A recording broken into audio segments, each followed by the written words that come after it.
Hi all, and welcome to my workshop. I talk about how to maintain your own energy from protecting it from vampires and toxic people. So this is a big topic as I suffered with it from myself with work. I had a burnout, it's like years ago or near burnout. I've been bullied at work severely, and it's sort of a repetition in history that sort of keep repeating itself. I get bullied. I attract a lot of narcissistic people at the workplace, a lot of micromanagers, and I was wondered why that is. And I didn't know that back then. I was an empath. So an empath is a person who is highly sensitive for emotion from other people. And not just that, it's also that you take on emotions from other people as if it were your own. So one of the traits of empaths is that you can scan a room full of people and you know immediately within a feeling within yourself what's up. You read the room and you're really, really good at that. And that is a danger in there as well, that when you come across toxic people, or I would say the word toxic is more like they're wounded people out there, that you feel that within your own core. And it's hard to know what is your energy and what is their energy. And if you're not aware of that, and it can really drain the living daylight out of you, and it does. It's an ongoing process. I was at lunch with a friend the other day and she had a splitting headache. I didn't know that. And she was performing and acting and smiling, and all for our friends was all happy and lovely. But I felt halfway through the dinner, I felt completely drained and I felt a headache coming up. So I am aware of these things now. And I asked her, like, is there something wrong? Do you have a headache? And she said, oh my God, I can't believe you know that. How did you pick that up? And she was trying so hard. Nobody else but an empath would have picked that up into how she was really feeling. So, and at that moment, I thought I should have protected myself. But because I was in a really big restaurant, it's an open space, and there was lots of things going on around me, and I opened myself up to her talk. I wanted to help her, and so our energies mingled. And that is the point, that I should teach you how not to do that, so as not to take on anybody else's emotions, headaches, disease stuff. Just keep it out. And I normally run a workshop that is 7 days long. So I try to cut it short to an hour. And I did it last week with some of you. And but now because I re recorded without the feedback and interaction from other people, as to keep an anonymity, I can't pronounce that word, anonymity. And anyway, I'm Dutch. English is not my native language, and sometimes I struggle with these words. I struggle with it. So I re-record it, so I will keep it a little bit, hopefully half an hour, so it's not to bore you too much. And my name is Tineke Zoet. I work with highly sensitive people, empaths and introverts in challenging work conditions. So listen up, what I do for keeping your energy intact and keeping away this toxic people. So first of all, there's a number one. You need to know what is your own energy. So when you wake up, you do a bit of a body scan. First of all, you do some deep breathing and just take 3 deep breaths with me now. Through your nose, fill up your lungs and really expand. Put your shoulders up and really sigh out. You can make sounds. Nobody's watching.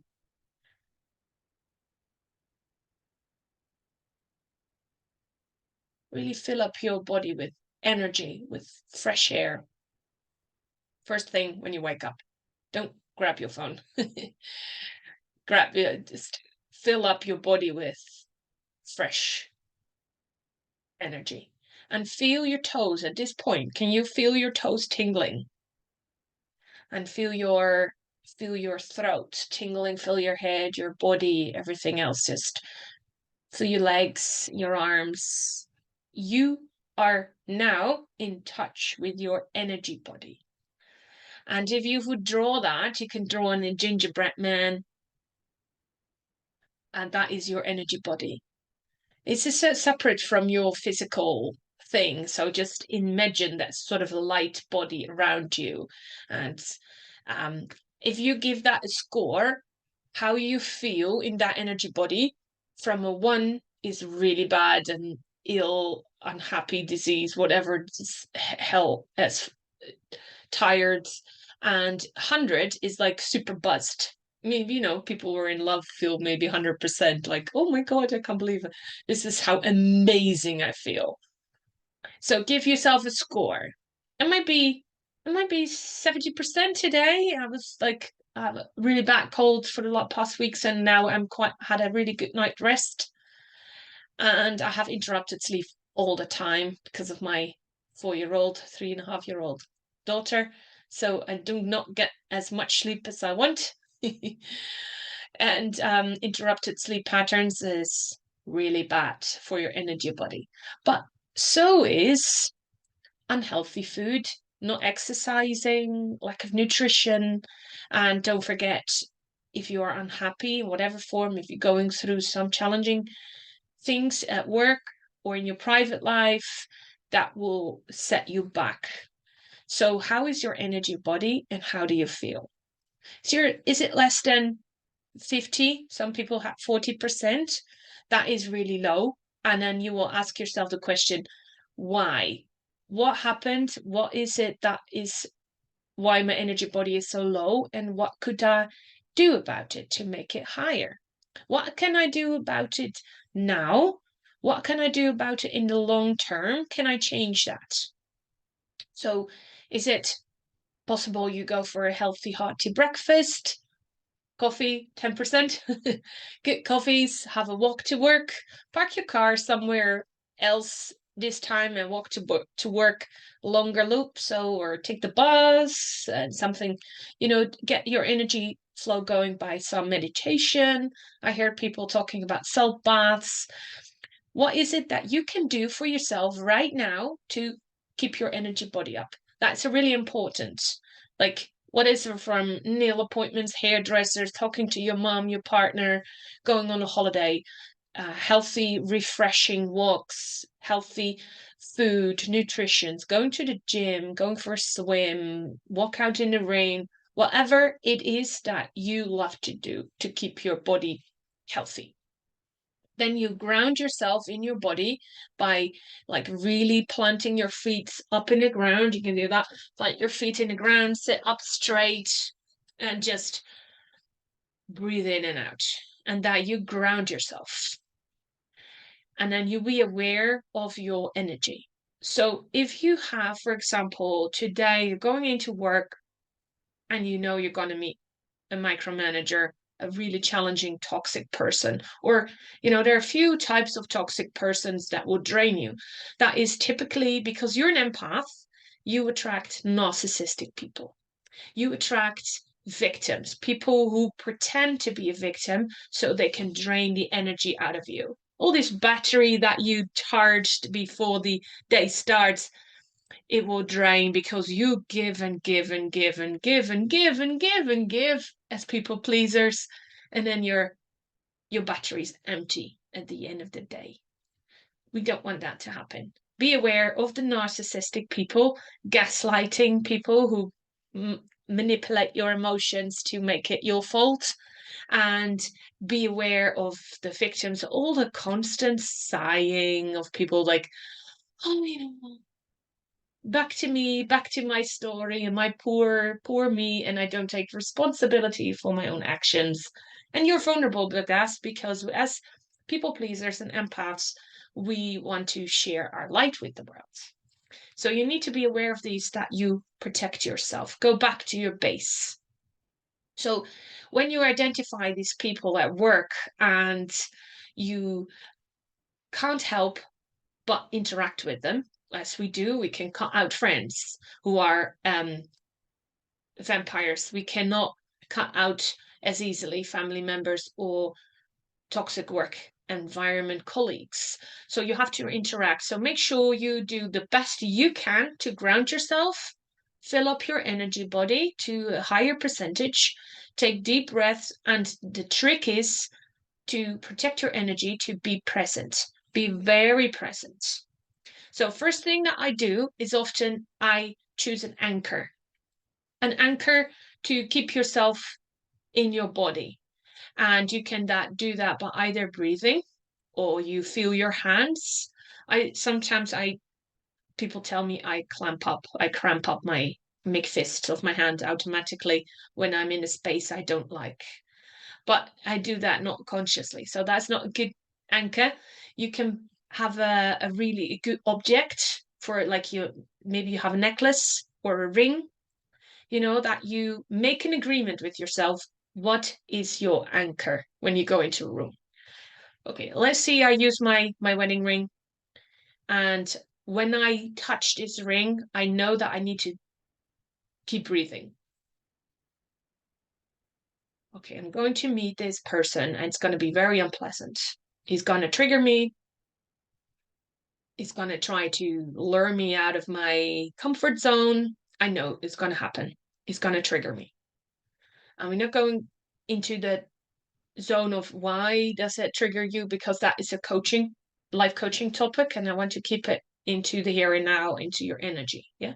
So you go into this meeting room walking with your ring shuffling or your earring, or you can have a stone or something, and that's your anchor. And then okay, deep breathing, deep breathing. So that is because I want you to respond without reacting or blurping out your energy. So if you really listen to this person, then you touch your anchor, you listen to this person from a scientific point of view. You put off your hat, your emotion hat, you just take it off, plant it next to you, and you're gonna wear your scientific hat or different hat or analyzer, and you watch that person from an analyzing point of view. So when you hear them talking, you don't hear them talking, you don't pay attention to the energy, what happens in your body, you listen to their voice. Make agreements with yourself. Like, what are you going to listen to? The pitch of their voice? It's kind of high. It sounds a bit like a sissy. Or, you know, um, listen to the words they say and how scientifically relevant that is for your project topic. Make an agreement. Or you're going to listen and at the same time you're going to watch their something silly, watch what they wear, watch their hair do, what is it that you visualize, focus on the visualization.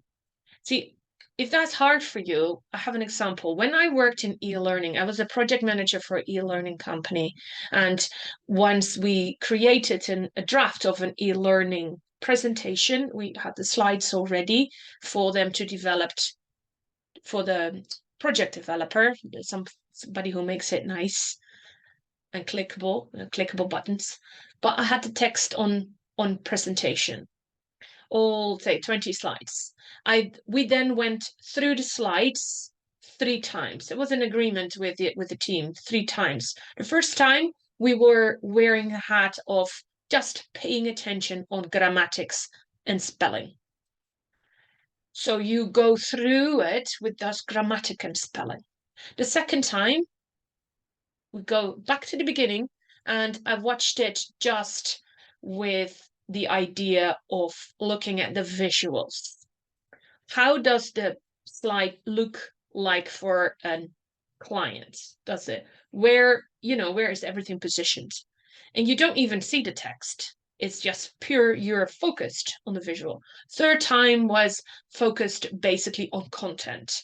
What is it that it's actually saying? So you have 3 different hats you're wearing as an e-learning developer. So when you go into your meeting or you are sitting next to a toxic person and you don't want their energy, so cut off everything they tell you about how dramatic their life is or how awful they are, or they don't even have to speak to you because you feel it. You feel the bullshit as well from them radiating. Just wear the hat of the intention of just watching at their presence. What is it they're wearing? How do they look? Watch it. They're like, what is the content? What they're saying really is that. Pick up the relevance of it and then grey rock the hell out of it. Don't interact emotionally. Don't respond. Don't try to explain yourself. Just keep your own energy with you and be present at all times by touching your anchor or your pan, clicking a pan. Very in a moment, very annoying for other people. Or sipping a cup of tea is a really good anchor. Just you hold your cup of tea, cup of coffee, and feel the warmth of your cup. Okay, how is that landing so far? So, what discussed, and I hope I'm not going too fast. Wake up, feel your energy body. You can check in several times a day. Give it a percentage.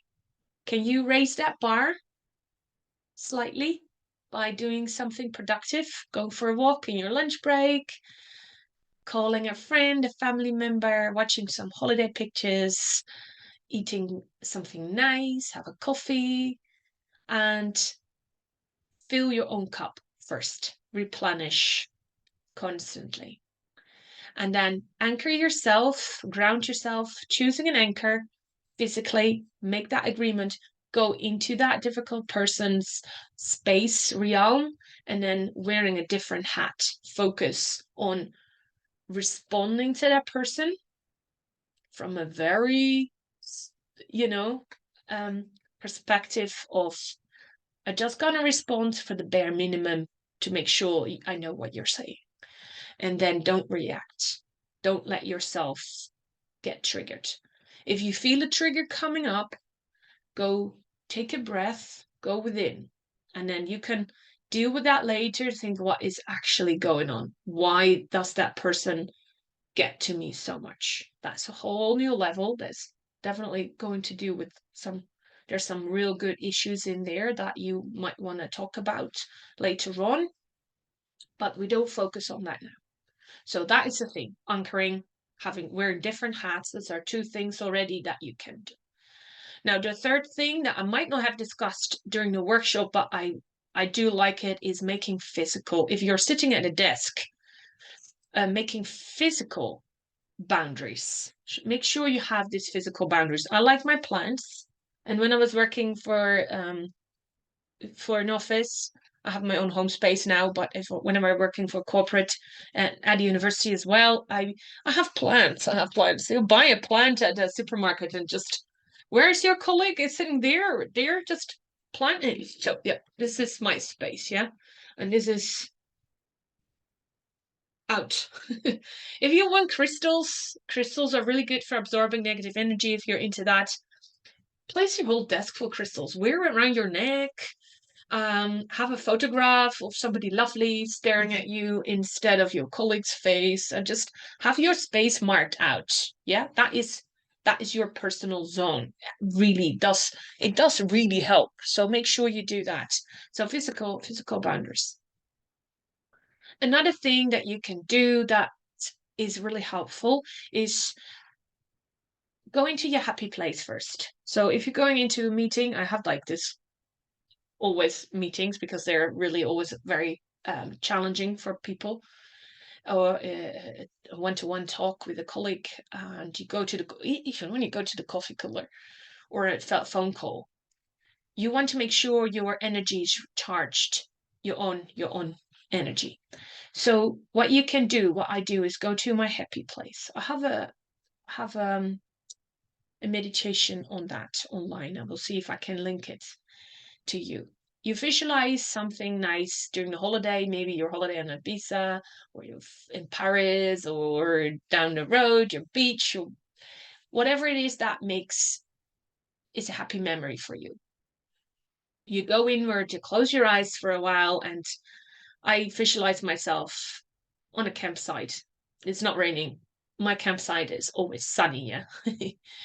And I like grilling stuff. I like cooking stuff on a campsite, and it's really trying to visualize what that looks like for you. It just there's the views, the wind, the trees, the smell. What does it feel like? Really go inside yourself.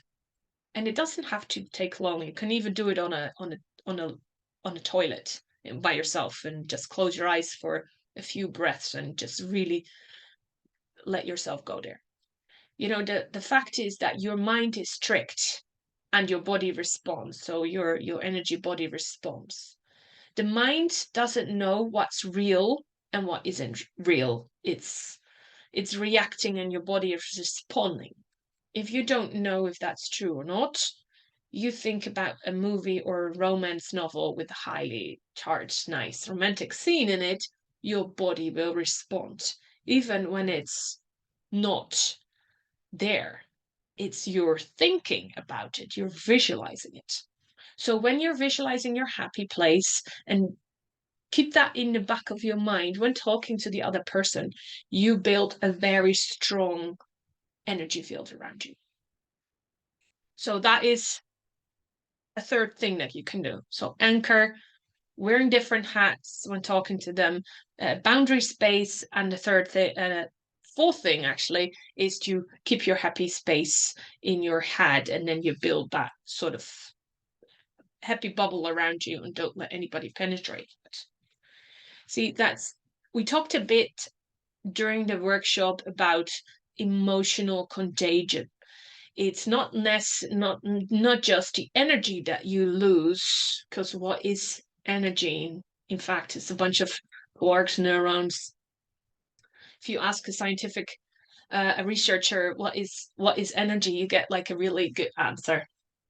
So it's more the emotional contagion that people suffer from, that it's the mirroring that we do. If we're in a room with people who are really negative, we mirror that behavior. And we do that in facial mirroring, body mirroring, but it's also just a feeling that we get, because is it 80 centimeters, about 80 centimeters wide around our body is our personal zone. If you come close to me within my personal zone, I feel uncomfortable. If you're a stranger, it feels uncomfortable. So we don't want that. We want to keep it out. You be really careful and very present about the emotional contagion that happens within your own space.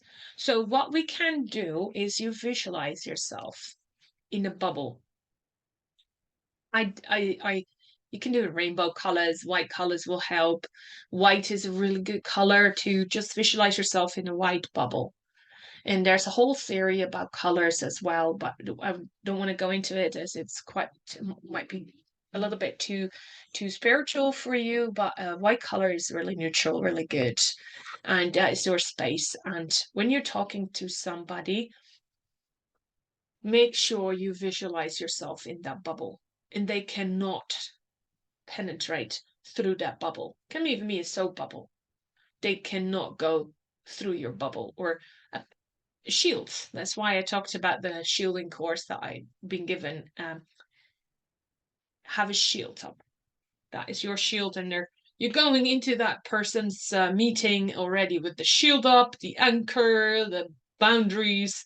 I care. It's your crystals. Take your plant with you, your coffee as an anchor. Everybody needs a mug, right? As your anchor. And then remind yourself of your happy place and think, as the last one, because I don't want to feel like I'm talking far too much here, whatever they do that makes you feel uncomfortable, and people are really nasty to each other, it's not personal. Unhappy people pay it forward, but so does happy people. If they're happy and okay with themselves, they will not make you feel miserable. And then we as empaths, we pick that up. So it's rather than thinking about them as toxic people, they're wounded people. They're really something really seriously wrong and going on inside of them. Their own self-worth is that's an issue. and they're sort of clawing their way through the outside, making you feel miserable and trying to push you down, even if there's a subconscious on a subconscious level. So they're sort of feeling a little bit better themselves. It never works, it's only temporary. So, but you can accept that as that's your stuff, it's not personal, and also this shall pass. It's not personal, this shall pass. You can use the gray rock method in not reacting to anything they say, nothing emotional, never share anything personal, don't bite, pay attention on gaslighting, and educate yourself on that as well, on narcissism behavior if you're an empath, on gaslighting. And if that is all helpful for you, please do comment, reach out to me. I do free, you have a free hour of energy, a personal energy audit with me to see where is your draining energy going, where's your good energy going, and how can we strategize, that's another word, strategize that in a better way. So you can contact me I'm on all social media channels. Look me up. I'm Tina Gesud, and I'll be happy to talk to you. Have a lovely day. Thank you for listening. Bye.